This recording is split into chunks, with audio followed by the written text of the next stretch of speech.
Welcome beautiful Paris Saint-Germain family. In today's video, I'll be answering the big question. Has Goncalo Ramos and Randal Muani so far been a flop at Paris Saint-Germain? I think this is a very hard question to answer because first of all, we haven't played that many games so far this season. It's very hard to label someone as a flop when they've barely played 10 games.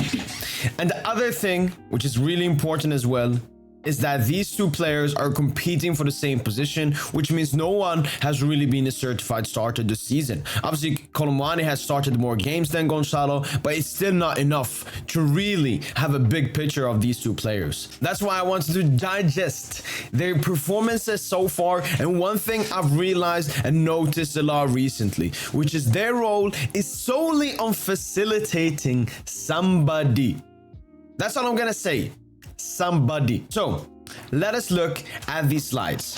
First one here, obviously in the Nice game, you can see Goncalo there dragging two defenders with him, which opens up the path for Kylian Mbappe to score the goal. Next up, Kolo Muani receives the ball here, obviously beautiful cross to Kylian Mbappe with the goal. Again, you can see Dembele making the run, putting the cross in, but you can see Kolo Muani dragging the two Dortmund center-backs with him, which creates enough space for Kylian Mbappe to run to it, which obviously we won a penalty from. Later on in the Marseille game, Hakimi hits the post, Kolo Muani, Goncalo there to go with the two goals. Again, Dembele puts a cross, delicious cross to Goncalo Ramos, who heads in, and obviously counter-attack here for Randal Muani to Goncalo Ramos. And these are all picks from the Marseille game, which is the only game where both Kolo Muani and Goncalo Ramos started, with Kylian Mbappe going out early out, injured in this game, obviously. We can see here Warren Zaire-Emery obviously feeding that ball to Achraf Hakimi, but Goncalo again just standing there helps a lot because he has two defenders attracted on him,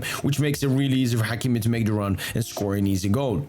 Again, Kolo Muani here, very simple, good goal. One of the only few times where Hakimi has looked for the striker instead of Kylian Mbappe, who's making a run in behind there. Goncalo wins the pen here versus Strasbourg. The Mbappe obviously converted. Again here, Goncalo, movement in the box, creates a bit of space. Soler's open as the midfielder running into the box. Goal. Again here, you can see Dembele has the ball. Kolo Muani runs. The two center-backs follow him, which creates enough space for Fabian to receive in the middle, to repulse defenders and score. Beautiful goal from Fabian. Again, against AC Milan. Look at Kylian Mbappe in the 1v1 versus Tomori, and one thing every football manager doesn't want to see is his defender 1v1 versus Kylian Mbappe. So Thiago knew he had to help Tomori out, but Kolo Muani's run made it impossible for him to go and help out Tomori. And when he actually did try to help out Tomori, it was already too late. Kylian Mbappe had already scored the goal. Again, beautiful movement here from Randal Muani, getting an easy tap in versus Milan. And obviously for the third and last goal to Kang In-lee, Goncalo with a beautiful dummy to Kang In-lee. Again, in the Brest game, Kolo Muani comes in as a substitute, wins a penalty, which Mbappe converts. Again, in the Montpellier game, you can see Kolo Muani's movement, drags the two defenders with him, opens up space for the cutback for Kylian Mbappe, who leaves as a dummy for Kang In-lee to score. And again here, you can see Dembele and Warren Zaire-Emery. They had this 1-2, which obviously was created in a goal. But look at Kolo Muani's movement, dragging the two defenders with him, which opens up the space for Dembele and Warren Zaire-Emery to play, score an easy goal. And again here for the last goal, Hakimi makes the run, the two defenders on him. But again, two defenders on Goncalo Ramos, which leaves Vitinha totally open in space to score the goal. From these slides, what we've obviously seen is that Goncalo Ramos and Randal Muani's biggest role in this squad is facilitating, whether that's for Kylian Mbappe or that late runner midfielder in a Fabian, in a Kang In-lee, in a Vitinha, or even a Carlos Soler. And now let's take a look at their stats so far this season. Kolo Muani has scored 3 goals to Goncalo Ramos 2. Kolo Muani has 2 assists to Goncalo Ramos 0. 23 shot creating actions from Kolo to 17 from Goncalo. 3 goal creating actions from Kolo, from 1 from Goncalo. 12 shots from Kolo Muani to 23 shots from Goncalo Ramos. 12 carries into the penalty area from Kolo. 24 from Goncalo, and 59 progressive passes received for Kolo, and 58 for Goncalo Ramos so far this season for Paris Saint-Germain in all competitions. But when we look a bit deeper into other stats, such as their XG, Goncalo has a 3.4 XG so far this season, scoring 2 goals. Kolo Muani has a 2.5 XG and has scored 3 goals so far this season. Obviously, Kolo Muani has been better clinical from his chances than Goncalo Ramos, but it's a very extremely low number. Extremely low number for the striker of Paris Saint-Germain to have this low of an XG. Even if we add up the XG of Randal, Kolo and Goncalo Ramos, it only becomes a 5.9. Let's take a look at the other strikers in big European teams in Europe's top 5 leagues. Erling Braut Haaland, 15.5 XG. Lewandowski, 7.3 XG. Harry Kane, 13.6 XG. Joselu, 6.9 XG. This is unacceptable from Paris Saint-Germain that our striker is receiving that few chances every single game. Let's take a look at shots per game. Obviously, Kolo, 12 shots so far this season. Goncalo, 23. Let's look at the others. 61 from Holland, 35 from Lewandowski, 51 for Kane, and 41 from Joselu. This is totally unacceptable from Paris Saint-Germain that they're number 9. Their supposed goal scorer is not getting any shots and XG. So you're asking probably yourself, where is this XG? Where are all the goals going away? Well, Kylian Mbappe is taking them. Paris Saint-Germain is one of the only few teams that is mostly creating their chances on Kylian Mbappe. And this is not me disrespecting or discrediting Kylian Mbappe's season so far for Paris Saint-Germain, but he's obviously the guy that Paris Saint-Germain are looking for. He's obviously the guy that's gonna get by far the most chances and by far the most shots on target. Is this a bad thing? Yes and no. Kylian Mbappe is by far our best player and by far our best attacker and finisher. So it's very obvious that he's gonna get the most chances and that he's gonna take the most shots. My issue though is how little of amount of shots and chances Randal, Kolo and Goncalo Ramos are receiving every single game. It's absolutely embarrassing. But as I said, with time I've completely understood the striker role. The player next to Kylian Mbappe in this 4-2-4 formation, what his role is, and that is to be solely a facilitator for Kylian Mbappe. That is his role, to facilitate for Kylian Mbappe, whether that's Goncalo Ramos on the pitch or it's Randal Kolo. Their job is to facilitate for Kylian Mbappe.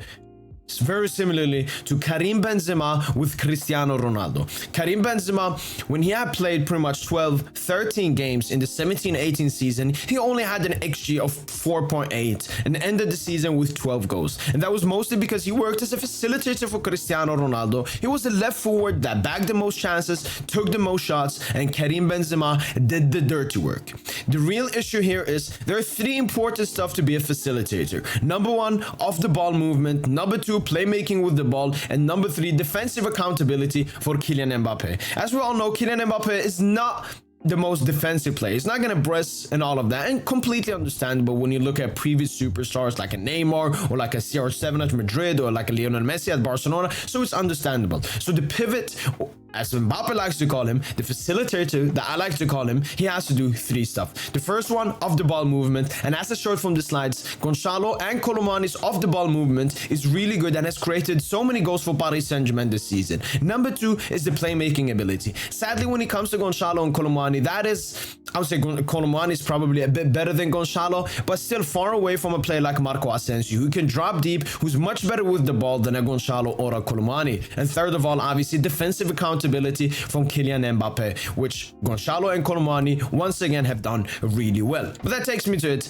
I believe that Marco Asensio is the best player to play this position next to Kylian Mbappe. If we are playing a normal, simple 2-striker formation without Kylian Mbappe, if we didn't have this facilitating role, then obviously I think Kolo and Goncalo would be competing with that spot. With respect to Asensio as well. But with this role being solely as a facilitator, I believe Marco Asensio is better than both of them, mostly because of the second point that I made, which is playmaking with the ball, where Marco Asensio is much better than Goncalo Ramos and Kolo, dropping deep, receiving the ball, playmaking with the midfielders, and obviously playmaking with Kylian Mbappe, as we saw in the beginning of the season against Arsenal and Olympique de Lyonnais. So I want to end this on a good note. We have seen Goncalo Ramos and Kolo one single time playing together, and that was against Marseille. And that was a game where Kolo had 1 goal and 1 assist, and Goncalo Ramos had 2 goals.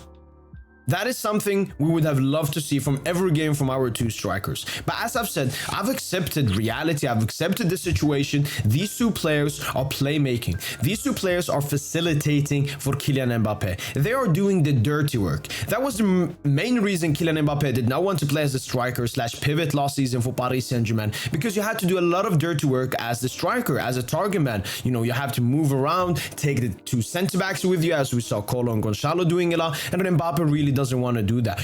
Again, completely understandable. But this message is mostly to you guys that are slandering Goncalo Ramos and Randal Colomani. Have they been good this season? Maybe decent. You could probably say decent. But when you look at all these slides and so on, I can't even disrespect them. I can't even cook them anymore, because why they are on such a low goal tally, it's not because they're missing a lot of open chances or something. No, they're barely receiving any chances every game, and we're still expecting from them to score a lot of goals. So, every Paris Saint-Germain fan, this is a message to you. Respect Goncalo Ramos and Randal Colomani. Go back and watch any Paris Saint-Germain game you want. Go back and watch any highlights and look at their movement. And look at when Dembele, our key playmaker, or Achraf Hakimi receives the ball on that right-hand side. When they're looking for a cutback, it's always to Kylian Mbappe, making that right run outside of the box with Goncalo and Colomani dragging the two centre-backs with them. I love Goncalo. I love Kolo. I'm on neither side. Some people want to be on Goncalo's side. Some people want to be on Kolo. I'm on both sides. I'm a Paris Saint-Germain fan. These two players just signed for the club. And so many people have said, oh my God, we've wasted 140 million euros. First of all, it's so early to say something like that. And second of all, both of these players are not in their prime. They're still young. They can still improve a lot. But as I've said, if this season, somewhere, an Mbappe injury happens, we get to see Goncalo and Colomani starting together, and we get to see Ousmane Dembele, Kang In-lee, Achraf Hakimi, Vitinha creating chances for our number 9s. We will see so many more goals from them. I will barely expect any goals from them this season. Most of the goals this season will go to Kylian Mbappe, and as I said, late runners into the box from the midfielders like Kang In-lee, Fabian Ruiz, and Vitinha. It's actually sad that our midfielders so far have outscored our two strikers, who cost us 140 million. But I guess this was the entire plan of Project Kylian Saint-Germain. That's been it from your boy PSGINT, and as usual, allez Paris.